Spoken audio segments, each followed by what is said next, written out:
Okay, well, good morning, everybody. Glad that you're here. I'm John Young. I've been a member of the ACBL since December 2011. So I've been playing bridge roughly 15 years.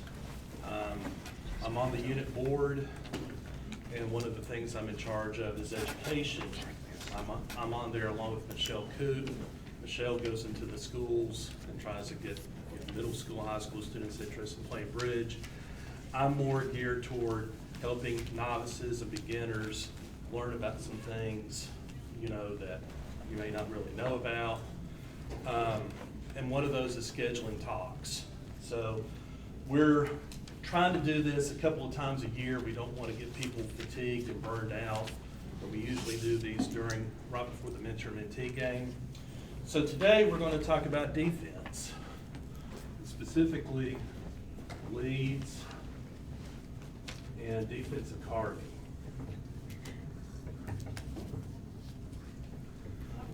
So when I thought about doing this, I said to myself, this could take a long time, okay? Now, with that being said, I will try to cover this as fast as I can. I have guide notes that will tell me what I need to talk about. That's what I want to email you. So that's why I want to get your names and email address. So you can take good notes, but don't worry about it because, like I said, I'll send you the notes that I'm using and talking about this. Okay, so how many people in playing bridge do not like to play defense? I want to see be honest, I want to see a show of hands. How many people do not like playing defense? Play what? Like defending. Because, let's face it, it's like playing basketball, right? You want the ball in your hands, right? And you want to be able to take a shot and shoot. You don't want to have to sit there and try to guard somebody. You don't want to have to worry about getting a rebound or anything. Playing defense in bridge is like the most unglamorous thing that you can do. However, 50% of the time you're going to be playing defense, right? 25% of the time you're declarer, 25% of the time you're the dummy. So it really is important that you know what to do on defense, all right? This is why you should always have clear agreements on your leads and defensive carding. Now, we have some people, I always laugh. Anybody know Dot Blue? Yes. Dot Blue, bless her heart, she's still a hell of a player, 95 years old. First thing she always does when she's the declarer, she says, "What you carding?" She says that in that real, southern accent, right? If you're not used to playing bridge, you're probably sitting there thinking, what's she talking about? What does carding mean? It's the same thing as signals. Sometimes you might hear somebody say, "What's your signals?" Right? So signals and carding is the same thing. Now, pairs that defend well always have a chance of scratching. That's just part of it, okay? So you can play as many hands as you want and really have a good time, but if you're defending and you're defending properly, you're going to come in a lot because, especially in match points, the big thing in match points is not giving up over tricks, all right? So some of you after games will get the hand records. What do the hand records tell you? It tells you the right contract for both sides. Okay, well, Carter, we're in 3 spades, we should make 3. We made 5. We should be getting a good board, right? I mean, that's just the way it is.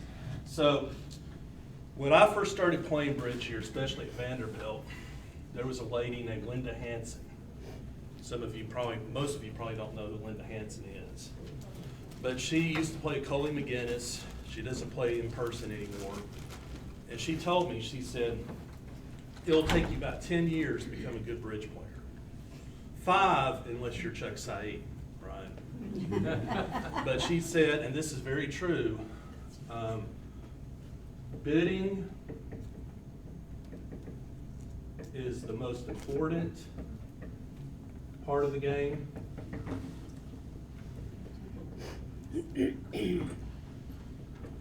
Play the hand, we'll just say POTH, is easiest,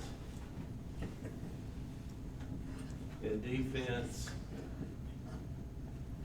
is the hardest.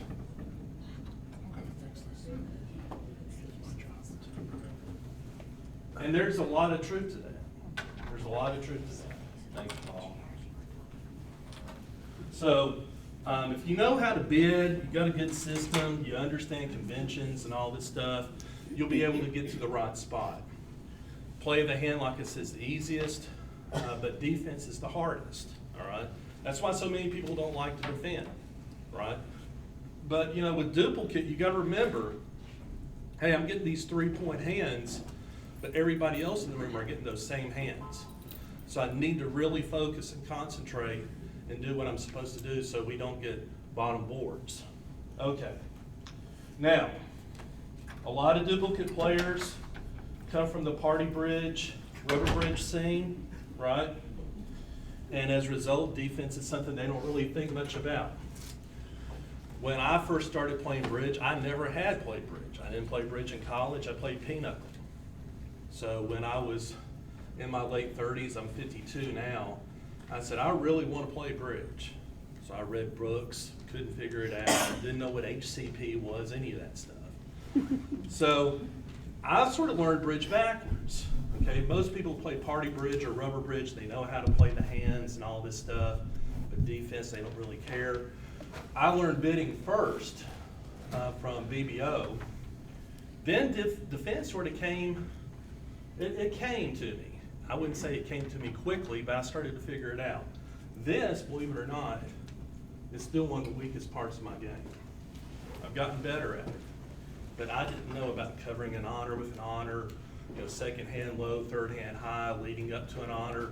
Those are just things that you automatically pick up when you play party bridge, right?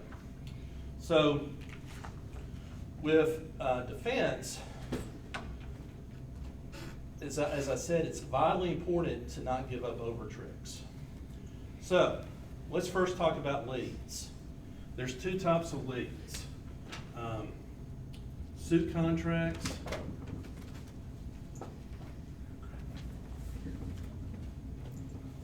and no trip. Okay, so what's the big advantage that the declarer or the offense have? Does anybody know? What do you think is the big advantage? They can see both hands. They can see both hands, right. So you can see your hand and you can see the dummy's hand. And that's huge, right? That's half the deck. Now, we're not going to get into about, counting winners or counting losers or any of this stuff. That's something for another talk, how to set up your hand and, your plan and stuff. But what's the big advantage the defense has? What's the thing that we can do as defenders that sort of counteract the fact they can see both hands? Lead. We can lead, okay? So that's the big advantage that we have, is that we get to pick the opening lead. This is why it's so important to not lead out of turn, right? Always ask, is it my lead, And always put your hand face down, your card face down. I've seen contracts be made because people let out a turn, right? So, the thing about when you play a hand, it's all about tempo. It's timing. If you play a hand in such a way where you do this and then do that, you have a good chance of making it. But if you don't do certain things in the right order, then it's hard to make the hand. And when you lead, as the defense, you want to put as much pressure as you can on them not to make the contract. Some contracts, it's straightforward. As soon as the dummy comes down, you can sit there and say, I'm going to lose 2 aces, making 5, right? But other hands, there's like, well, we got to hope this finesse works. May have to rough a couple of losers in the dummy. Hopefully the trumps won't break 5-0 or 4-1, whatever, okay? So, how do you think you should lead? I mean, what should you lead? Marilyn, you're on lead. I guess Well, a suit contract. What's your partner bid? Yeah, I mean, there's a lot of clues that tells you what you should lead, right? Did your partner make an overcall? Did your partner open the bidding, and then the opponents wind up taking the hand, you know, because one of you don't have any points, right? It's very important that if partner makes a vulnerable overcall, you want to lead that suit. You better have a damn good reason for not leading partner's suit when they make a vulnerable overcall, right? And I will tell you this, don't bid vulnerable crappy suits, right? I tell you, I think the first 8 years I played, if I had points, I wanted to bid. So here I am bidding Carter vulnerable with a 6-card suit to the 10. But I had 9 points, right? I had 9 points. So partner's not in on this joke. They lead, and then they're like sitting there going, what the hell? They have better cards in the suit than you do, you know? So this is why it's really important that when you overcall and it's vulnerable, you have a good suit. You can even overcall vulnerable with a 4-card suit, like ace, king, jack, X, ace, king, queen, X, king, queen, X.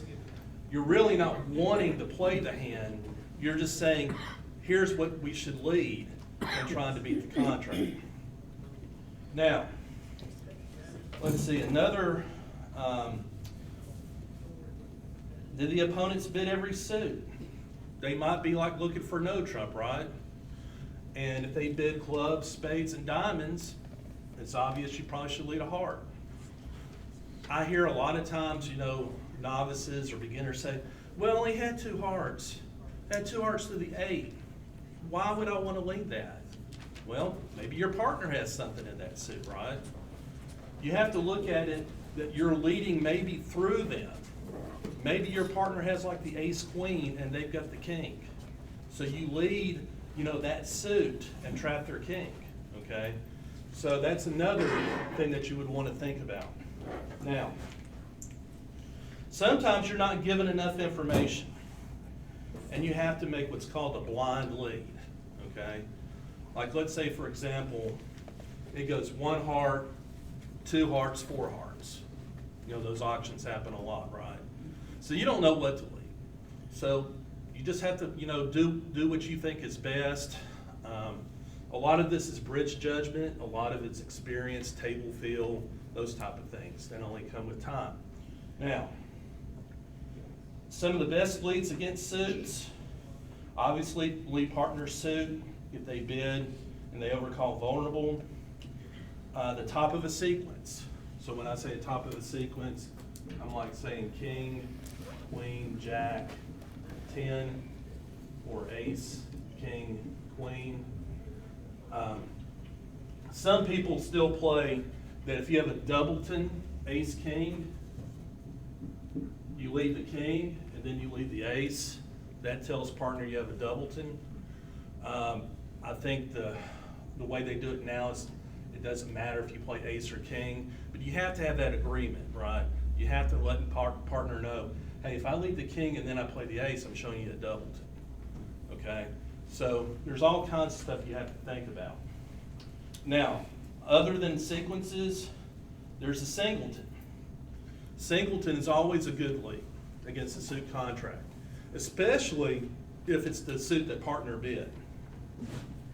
Leading a singleton of a suit that they bid, maybe not quite as good, but it could still work out, okay? Especially if they like bid a club. Because most of the time, you don't know if the club that they bid's a real club suit or not. They might have had a 4-card major and they just couldn't open the major. There's a guy, I've played against him so many times, from South Carolina named Hugh Brown. This guy's got 26,000 points, okay? He's not a pro, but he's a really good player. And he's played a lot with Chuck. And anybody ever seen Green Acres? He talks just like the guy on Green Acres. And I overheard him in Gatlinburg in the bathroom telling somebody, you always lead a singleton against a suit contract. And he's right. Most of the time, like I said, the singleton lead is going to be a good lead for you. All right? Now, if you don't have, a partner has a bid, you don't have a sequence, you don't have a singleton, You could do what's called a mud lead. Does anybody know what mud means? Middle up, down. Sometimes that's better to lead that than the top of a worthless doubleton. Top of nothing leads, you probably want to stay away from those because you don't want to mislead partner in thinking that you got something in the suit. But those are some of the leads you want to make against the suit. Sometimes a trump lead could be right? A lot of times you've heard the saying, if you don't know what else to lead, lead a trump, especially if you have a singleton. I play with a lady, I love her to death, Judy Armanot. She hates it when I lead a trump, especially a singleton. She always said, you hooked me again. But I mean, the point is you don't want to lead something that could give up a trick, right? That's the problem. So if you don't have a sequence, you don't have a singleton, you got to think of something. Now, leads to avoid against suits. For the love of God, do not underlead an ace in a suit contract. I do not know how many times I've seen beginners do this. And maybe because they get confused and they think they're leading against no trump and they forget. But don't do it, okay? I mean, let's say that you have a holding of like ace, 8, 7, 6. Partner has like queen, jack, 10x. Dummy has like 2 small. And this person has a stiff king. So let's see, 4 is 8, 10, 11. So we'll give them like, we call that 4 dead, right? Meaning they're not going to take any tricks. So here you are, Tom, leading the 6, thinking, hey, this is going to be a great lead. So you lead the 6. Partner, Roger Smith's over here thinking, what's that? I guess I'll put up the 10, okay? He puts up the 10, because you always want to play the lower of those 3 cards, right? You don't want to play the queen. And then here's the clear popping the stiff king. Now you feel like the world's biggest idiot, right? So the point is, don't do it. Don't underlead an ace in a suit contract. It may work 1 time out of 100. I used to play with a guy, he loved to do that. Now, he didn't do it all the time, but he did that just to sort of, keep the opponents guessing. Also, try to avoid leading the top of a worthless doubleton, okay? That never really works out that well. Don't lead stiff kings unless you know your partner has the ace. So like, for example, they overcall something and you've got the stiff king of that suit and they overcall vulnerable, you probably can lead it. But I would avoid leading the king if possible. Because what if, they had like queen jack or something? You're just donating your king to their ace, okay? So, in other words, on defense, you're always trying not to lead something that can give away a trick. That's the big thing, okay? Because remember, match points, it's all about how many tricks we can take, okay? Now, before we get into leads about no trump, anybody ever heard about active and passive leads? Active leads are, we got to get our tricks and we got to get them right away because they might go away. This happens a lot of times if dummy has a long side suit and declarer can pitch losers on that suit. So you don't want to just sit there and not take, the tricks you're due. So you lead something else, those tricks can go away. Passive leads are more, we're just going to wait and develop and try to get the tricks when we can. Okay. Active leads are usually pretty good against game contracts, okay? Because there's a certain amount of time that you might be able to set the contract. And I've got here bridge judgment and experience will dictate whether your lead should be active or passive. Oh, I forgot to mention this. Leading away from honors against a suit contract is usually not a good idea. How many people have played on BBO? Do they ever lead away from a king, it seems? No. I mean, they don't do it, okay? So like if you have in your hand like the queen 4th and the ace 3rd, in dummy, you don't really want to put up the ace, although they might have led a singleton. So you play low, hoping that your queen can take it, and boom, there comes the king, right? So leading away from a king against a suit contract, usually not a good idea, okay? Now, leading against no trump. Most of the time you want to lead partner suit, because once again, if they overcall vulnerable, that would be the right thing to lead. Fourth best. This is especially true if it's the unbid suit. Now, here's a common auction. 1 no trump, 15 to 17, 3 no trump, all pass. What do you think you should lead in that? Say it again, Becca. A major. You should lead a major, but not only should you lead a major, you should lead your shortest major, right? Because the philosophy is your partner may have like 5 hearts. So you're going to lead your shortest major and hope that you hit partner's long suit. I was playing last night with Karen Kendrick on BBO, and it was sort of a similar auction where it went 1 no, 3 no. She led a spade, and remember, when partner leads low, that usually means they have something in the suit, right? Right. Anybody ever heard of Boston, bottom of something, top of nothing? So she led like the 4 of spades. I had like king, jack, 4th. Dummy comes down with the queen, whatever. They played low, I played the jack. Now I played the king to squash the queen. And then I led one back and she had the ace. So we cleared the whole spade suit and wound up setting the contract. So when the auction's 1 no, 3 no, you should always lead a major, preferably a short major. Also, top of sequence are usually good leads again. So ace, king, queen, jack, 10 against no trump, you want to lead the ace. How many times does people run into this situation where you have king, queen, 10, 9, X? So they're in 3 no trump and you've got this suit, king, queen, 10, 9, X. What are you going to lead? King. Well, you probably should lead the king, okay? Now, if you've got specialized agreements, which we're going to talk about in a minute, you could lead the 10. It's hard to lead the 9 here because the 9 partner rarely is going to know that's your 4th best. There's a thing called the rule of 11. Anybody ever heard of the rule of 11? This only works when you lead your 4th best. But you take whatever was led, like the 7, and subtract it from 11, and that's supposed to be 4 cards higher that you can't see, I think, is what it's called.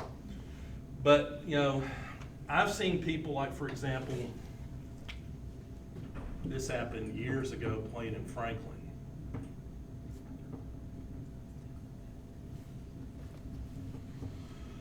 So I'm playing this 3 no trump contract. The big hands on the table, there's like 19 points and I have a 6 count. And the opening lead is the 10, okay? Dummy comes down with like maybe the 3 and the 2 of that suit. I have queen, 5. So I was able to win the first trick with the queen, right? And then I had all the other suits covered and I made my contract. Now, if this guy had just led that, right, followed by that. John, I just can't see. Yeah, if he had led that, Ace followed, first. yeah. Ace. If he had led the ace followed by the king, he drops my queen. So this is why I say it's important against no trump. Don't lead 4th best when you have a sequence like that, right? That could be a complete disaster. Okay, let's talk about some more stuff here. We'll wrap up leads. Leads to avoid against no trump. Don't lead 4th best from a jack empty suit. That just does not ever work out, okay? You've got jack, the 6, the 5, and the 3, and you're going to lead the 3. Tammy, do you really think you're going to ever establish that suit? No. And of course, partner's going to sit there thinking, well, they led the 3, so they got to have something in the suit. And then you're going to find out, well, they had the jack. Well, what the F-U-C-K was that about? So just avoid that. Also, don't lead 4th best from a suit like queen, 6, 5, 3, 2. Really? You want to lead 4th best from that suit? Once again, are you ever going to establish that suit? But there's people out there saying, I gotta leave fourth best. That was my longest suit. Well, that's not a good suit, right? So you just want to avoid doing that. Leads to avoid against no trump aren't quite as bad as the leads to avoid against suits. Now, leads against slams. All right, let me erase some of this stuff.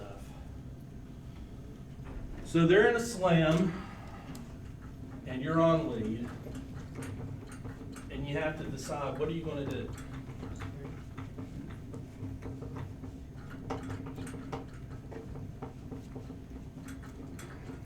Well, it depends on what they're playing. Are they playing 6 no trump, or are they playing 6 of a suit?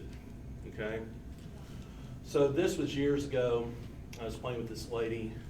She, for some reason, has decided never to play bridge again, which is really a shame. Her name's Carol Cox. Very few. I know Sandy knows her, but not many people know Carol. Carol's a really nice lady. Yeah, we can flip that over. Go to the other board. Or we can- Use the other board, yeah. Just go to the other board. No, Okay. no, stay on that board. That thing is, Yeah, I mean, this Yeah. doesn't look like. yeah, that looks like it's dry erase. John, stay on that board. Stay, okay. Yeah. Wait a minute, like this. Okay, all right. Okay, you keep talking, I'll erase. So anyway, I was playing with Carol, and we had this auction, and I remember she put me in 7, okay? And we were playing against this lady, won't say her name, she's not in the room, okay? But she probably still has about 200, 300 points. So she was all nervous, and she's shaking her hand and everything. And I'm in 7 hearts, and she throws down at trick 1, the ace of hearts. And it's almost like, well, that's never going to go away. You know, you could always take that whenever. But my point is, how did we get the 7 hearts off the ace of hearts? It's a long story. But, you know, very often that won't happen in leading against slams, all right? So, should you lead an ace? Let's say they're in 6 hearts and you have the ace of spades. Should you lead the ace of spades or should you not? What do you think? How many people would lead an ace like the ace of spades against 6 hearts? I want to see a show of hands. Okay. Well, it all depends on the auction again, right?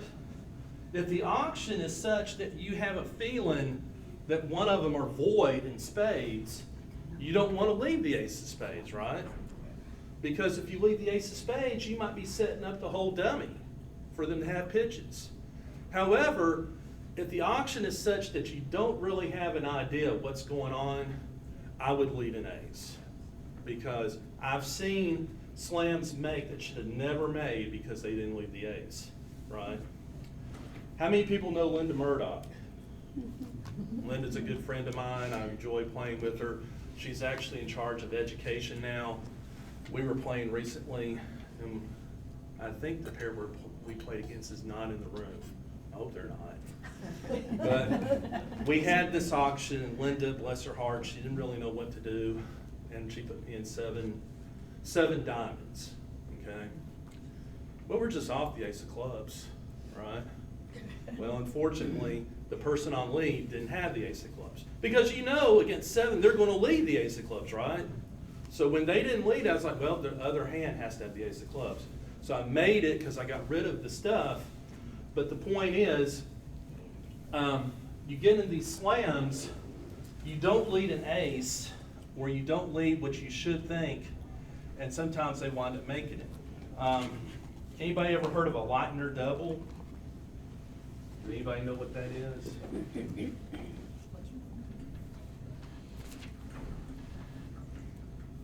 A Leitner double is a very advanced thing where you double and it says usually make an unusual lead, like lead dummies first bid suit. And this is all because you know this is the only way you're going to set the slam. Because partner's not going to lead, they're going to lead something else and they're going to make the slam, okay? But a Leitner double can help you there. You do not want a lead away from honors, especially kings and queens. So The thing about that 7 diamond slam that I was in, the hand that was on lead had king fifth of clubs. Now, they don't want to lead away from the king, because if they lead away from the king, they might be leading right into my ace or something, into my queen. So I got lucky on that, okay? This is especially true against 6 no trump. Susan, don't ever lead away from a king against 6 no trump. I know you wouldn't do that, right? Don't even lead away from a queen.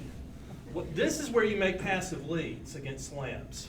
Lead like if you got the 7, 6 of spades, lead the 7 of spades. Okay, that's not going to give up a trick. Now, as you probably heard me talk about earlier, Chuck has a rule.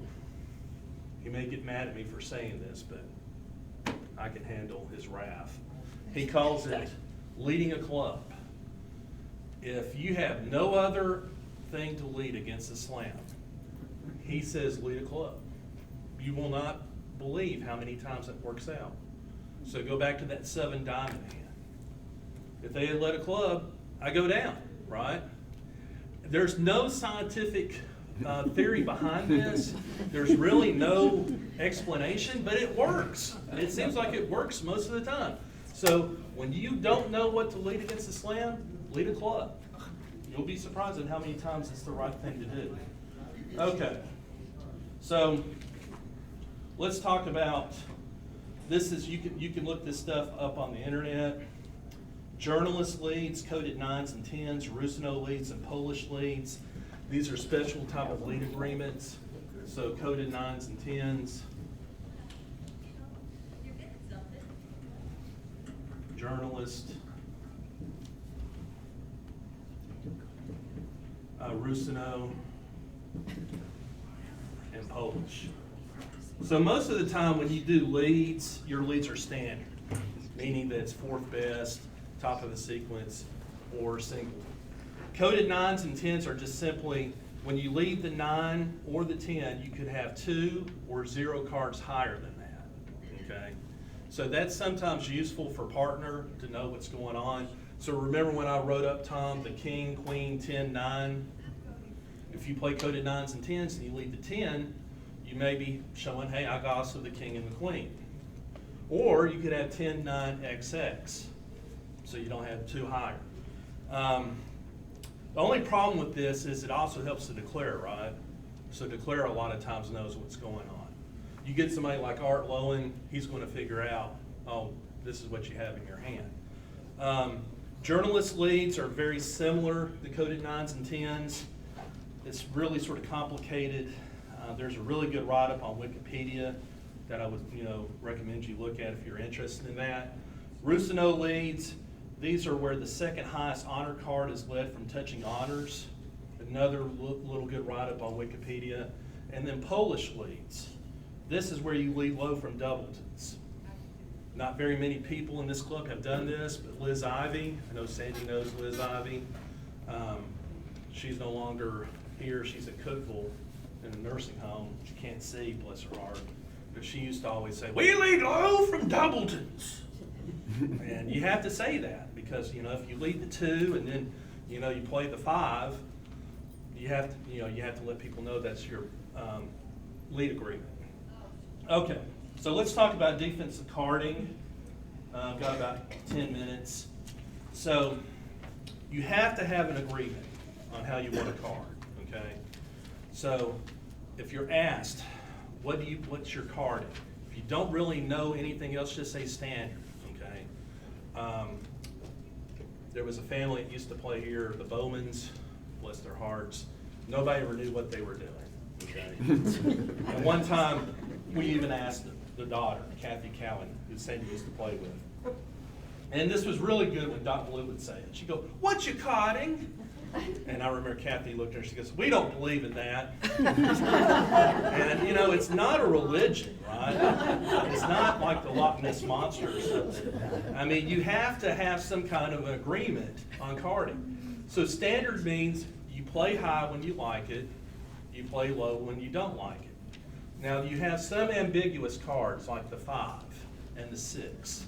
The 6 probably still means that you like it, but that might be the lowest card you have, right?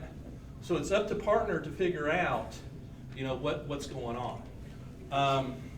Like I said, the 5, the 4, the 3, and the 2, they're probably low enough that you don't like the suit. Now, if you play upside down, this is the opposite. You play low to say you like it.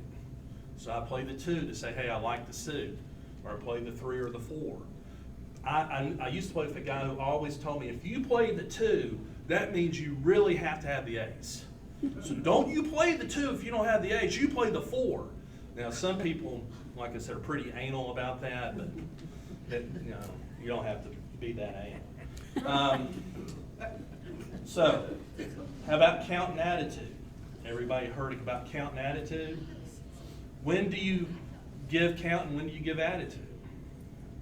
Well, you're supposed to give count when the opponents lead. So you give attitude when partner leads, right? Now, count is important because you need to know how many times to hold up. They've got a long suit and dummy and you've got the ace. You don't want to bang down the ace, the first round and then give them a bunch of pitches. But at the same time, if partner is not giving you the correct count signal, you may duck a couple of times and then realize that, oh, I didn't get my ace because they roughed it. Discards. Most of the time people play upside down discards, odd even, or Laventhal. Now, there's a lady, how many people in here know Judy Hackett? Anybody know Judy Hackett? She's the nicest lady. She's a very close friend of mine. It took me a long time to explain to her. She likes to play standard, okay? But her first discard is always upside down. Did she play that with you, Roger, where she wanted to play standard and first discard upside down? Yep. Well, then, as I've been playing with her, we would get to points where she'd say, after the first discard, she'd say in a really high-pitched voice that sounds like it's on helium, I played the 5, and I wanted you to lead that suit. And I said, Judy, we're playing standard. If you play the 5, that means you don't like it. No, I always play low when I want you to lead the suit. And I said, but you can't do that. So does everybody understand that? If you say you're playing standard, but upside down is your first discard, you only play low on that first discard, right? So if she really wanted me to lead the suit, she should have played a higher card, okay? So that's important. People think I can card however I want, and that's not a problem. No, just like odd even. You play odd to say you like the suit. You can't play odd every time to say to lead the suit. You just do it on the first discard. Yes. You're talking about suit contracts or no trump or Suit contracts mainly, Okay. but no trump also. It's important, for a partner to know what to switch to, right? So, odd even has a very intricate structure to it. I won't get into that. You can read about it, okay? So Laventhal. Laventhal with disagreement to first discard a suit preference. One does not like the led suit and does not want the suit discarded. One suit preference signal tells one partner which of the 2 remaining suits one prefers. A high card for the high ranking or a low card for the lower ranking. I play precision. I've played all kinds of systems. I cannot ever figure out Laventhal. Laventhal gives me a headache, okay? Now, if you like Laventhal, good for you, okay? You can play Laventhal until your heart's content. I'll just keep playing upside down or odd even or whatever. But that's another thing that you can use. Okay, last couple of things, suit preference situations. These are important. So there's 2 types. That's when the dummy has a singleton or a void, or a partner is known to be able to rough, and you have to know how to get back to their hand, okay? So let's say that you lead against 4 spades, and this is dummy, the ace of hearts. And let's give this person like queen, jack, XX, and maybe jack, 10, XX. So the contract is 4 spades, and partner leads the ace of hearts. So you want to play something at this trick to tell them what to switch to. This is a suit preference signal, okay? So let's say that you play, if you're playing standard carding, let's say you play the 8 of clubs. So that says switch to a club, okay? So this is one example of suit preference, all right? Now, if you know that partner can rough, okay, whatever you lead to let partner rough, let's say partner's out of diamonds. If you play and the spades is trumps again. If you play the 4 of diamonds, that says you can get back to my hand with a club. If you play the 8 or 9 of diamonds, it says you can get back to my hand with a heart, all right? So this can get a cross rough going, right? If you ever get a cross rough going on a declare, oh my gosh, you're putting them in a world of hurt, all right? So suit preference, those are important. So, like I said, this lecture is by no means to be exhaustive. I could spend even more time telling you like tricks that I've used in defending, like watching how the declarer plays a hand. Does the declarer avoid a side suit? You know, Yogi Berra once said you can observe a lot by watching, right? If you just pay attention to what's going on, a lot of times you can figure this out. Because really, guys, defense is just card sense, okay? It's just good card sense and paying attention. However, this book right here, everybody see this? This is called Introduction to Defender's Play by Eddie Cantor. Eddie Cantor's no longer with us, but man, he was with us for a long time. And he's written a lot of books. And usually his books are the gold standard on defense. This is a book that I would say should be in every beginning bridge player's library. There's 5 books. This one, Watson's Play of the Hand, Barbara Seagram's 25 Bridge Conventions You Should Know, Mike Lawrence's Play Bridge, and then I just personally like Power and Precision by Alan Sontag, because Sontag tells some good stories. But this book is probably in our library. Linda Murdoch, I think, is the person to talk to if you want to check books out of the library. If not, you can buy this off Amazon. I'll leave these on the table. This probably won't cost you that much, but a very good book. If once you get past that, then this is another really good book by Cantor that talks about modern bridge defense. It really goes through a lot of situations and tells you the things that you should be trying to do, you know, and it makes you think about all these other, you know, scenarios. Now this is something I would only recommend if you've been playing for a while, because you should probably go through the modern bridge defense, but then if you want more on defense, it gets into even more stuff. Stuff like Smith Echo, you know, talking about, you know, how to avoid in plays, really advanced type stuff, okay? But, you know, for this group, this is something that you really probably don't need to worry about. This is way down the road. But I would definitely go ahead and get this if you hadn't gotten it already. And then probably graduate to this thing, okay? So like I said, this is a lecture that could have spent a lot of time, but I just want to do a quick review. We're about to play. Anybody got any questions? Yes. I didn't understand what you said about Leitner double. Okay, Leitner double is just make an unusual lead to set a slam. Okay. And I'll email you the notes that I used. Okay. Anybody else got questions? I have a comment, thank you. Okay, thank you. Thank you. Everybody enjoy your game today.